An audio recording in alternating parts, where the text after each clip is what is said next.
Неделя на 24 години. Занимавам се с танци от 4 годишна. Почнах с художествена гимнастика, после класически балет, модерни танци.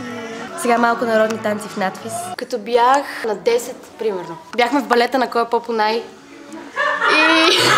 да. И...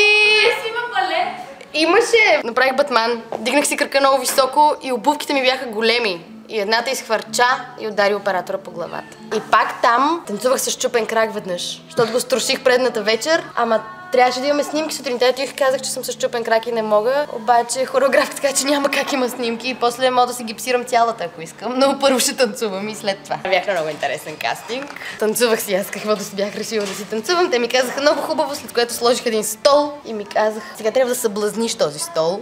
Преди 6-7 години открих съвременните танцови техники и се влюбих много. Движение заради самото движение. От друга страна има смисъл в него, има съдържание, без да има сюжет. Дори не съм сигурна, че мога да го обясня съвсем от до и да стане смислено изречение от цялата история.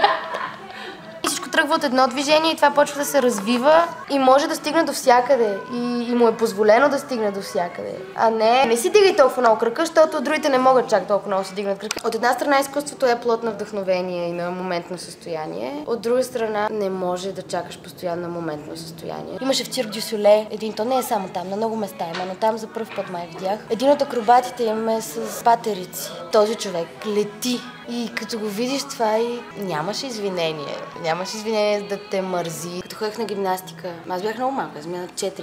И не щяха да се занимават с мен. Защото вече съм била много разтегната и нямало какво да правя и да съм ходила да си скачам на донапредните. Бих отишла да уча малко в Германия, в Есен. Има една академия. Там е преподавала Пина Бауши. Бих отишла там за магистратура. Кандидатствах в въпросната академия в Германия, където Пина Бауши е преподавала. И точно годината, в която аз кандидатствах, от 200 човека стигнах до последните 20. Те приеха 10 момчета. Само момчета. Но пък там отношението им е разкошно. Отиваш на изпит, около 3-4 дена са тия изпити. Те те приемат, все едно си им на гости, все едно си им част от семейството. Идват хора, които си гледал на клипчета в YouTube. И дори това, че всъщност не те приемат, така ли, че не могат да приемат всички, не се появява такова чувство на провал, на разочарование.